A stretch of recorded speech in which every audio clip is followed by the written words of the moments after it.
Supreme court में एक मामले में फिर से यूसीसी यानी जो है यूनिफॉर्म सिविल कोड की बात शुरू हो गई और ये बात काफ़ी गंभीर इसलिए है कि अब एक बार फिर एक नहीं बल्कि दो जज सुप्रीम कोर्ट के, जिसमें चीफ जस्टिस भी शामिल हैं और एक भविष्य के जो चीफ जस्टिस हैं वो शामिल हैं, वो यूसीसी की बात कर रहे हैं कि जो विधायिका है उसको इस पर विचार करना चाहिए। यूसीसी महिलाओं को, हर धर्म की महिलाओं को जो है वो बराबर के समानता के अधिकार दिलाने के लिए सबसे वाजिब जवाब है।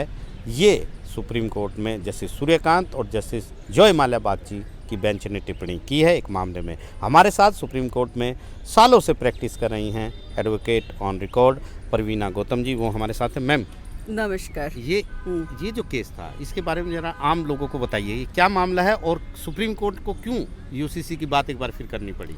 आज जो सुप्रीम कोर्ट में कोर्ट नंबर 1 चीफ जस्टिस साहब के पास केस लगा हुआ था वो मुस्लिम पर्सनल लॉ शरीयत के मुद्दे से लगा हुआ था, जहाँ पे मुस्लिम औरतों ने चैलेंज किया था कि ये डिस्क्रिमिनेटरी है और जैसे आदमियों को, मुस्लिम आदमियों को अधिकार है सक्सेशन का, प्रॉपर्टी में उत्तराधिकारी का, तो हमें भी बराबर का अधिकार होना चाहिए। आज इस मुद्दे को लेके लगा था।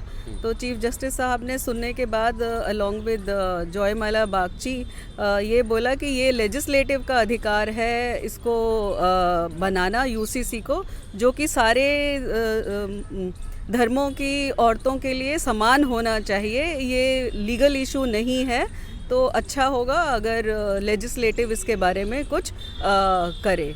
हम इस पिटीशन में कुछ नहीं करना चाहेंगे। साथ ही उन्होंने पिटिशनर के काउंसिल को ये भी सलाह दी कि आपके पास और जो सजेशंस हैं वो आप हमें दीजिए, अपनी पिटीशन को अमेंड करिए ताकि हम लेजिस्लेटिव के एक्शन के बाद में इसके बारे में कुछ सोच सकें। जी मैम, देखिए आप इतने साल से हम प्रैक्टिस कर रहे हैं, एक महिला भी है, महिलाओं के अधिकारों को लेकर सुप्रीम कोर्ट बहुत सारे फैसले पहले भी देता रहा है और बड़े लैंडमार्क जजमेंट भी सुप्रीम कोर्ट ने दिए हैं, कई बार 142 का भी इस्तेमाल किया है।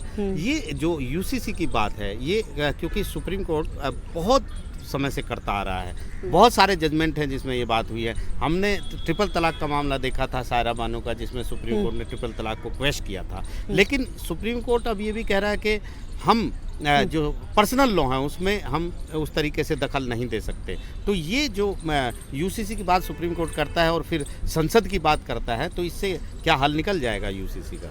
सुप्रीम कोर्ट का ये कहना है कि आर्टिकल 44 कॉन्स्टिट्यूशन में स्टेट को अधिकार है यूनिफॉर्म कोड सारे सिटीजन्स को बनाने के लिए, क्योंकि ये अधिकार लेजिस्लेटिव में आता है कॉन्स्टिट्यूशन के तहत और ये लॉ उसी को बनाने का अधिकार है। इसलिए कोर्ट जो है इसमें अभी इंटरफेयर नहीं करना चाहती है, मगर वो ये सोचती है कि जितने भी पर्सनल लॉज हैं, चाहे मैरिज हो, डिवोर्स हो, इनहेरिटेंस हो, एडॉप्शन हो, मेंटेनेंस हो, सक्सेशन हो, इन सब को लेके हर across the citizens of the country एक समानता होनी चाहिए। और औरतों को वैसे भी अधिकार समान नहीं रहे हैं, आप चाहे किसी भी उसमें उठा के देख लें धर्म में, तो उनको बराबर का अधिकार देने के लिए उसने हमेशा रूटिंग करी है, पहल करी है। मगर क्योंकि ये दो अलग अलग सेक्शंस हैं, लीगल सेक्शन अलग है और लेजिस्लेटिव सेक्शन अलग है, इसलिए जो सुप्रीम कोर्ट है वो चाहती है कि सरकार इस पे कुछ कदम उठाए। एक बार 2014 में 15 में प्लानिंग कमीशन में बात भी हुई थी, लॉ कमीशन में बात भी हुई थी, तब ये मुद्दा साइड में इसलिए रख दिया था गया था कि ये अभी समय नहीं है, मगर हाँ फ्यूचर में इसके बारे में विचार ज़रूर करना चाहिए। तो ये उम्मीद है कि शायद यूसीसी जो आए और सारी औरतों को हमारे देश की समान अधिकार मिले।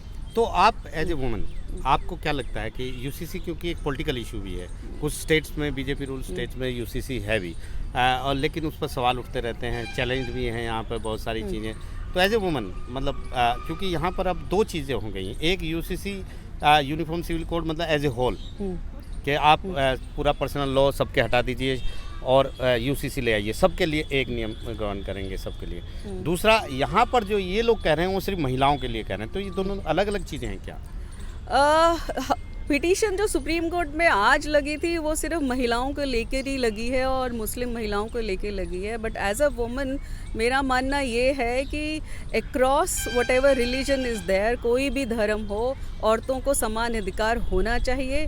और अगर यूसीसी ये समान अधिकार दिलाने में सक्षम है इर्रिस्पेक्टिव ऑफ कोई भी पॉलिटिकल पार्टी हो, तो क्यों नहीं, उनको भी वैसा अधिकार मिलना चाहिए। जी, तो बहुत बहुत धन्यवाद। एक बड़ा इशू है, महिलाओं से जुड़ा इशू भी नहीं है खाली, एक सेंसिटिव इशू है, एक समानता की बात है, एक गैर भेदभाव की बात है जो भारत का संविधान गारंटी देता है। तो निश्चित तौर पर जो सुनवाई आज हुई है वो उसका असर कहीं ना कहीं कुछ ना कुछ तो ज़रूर होगा।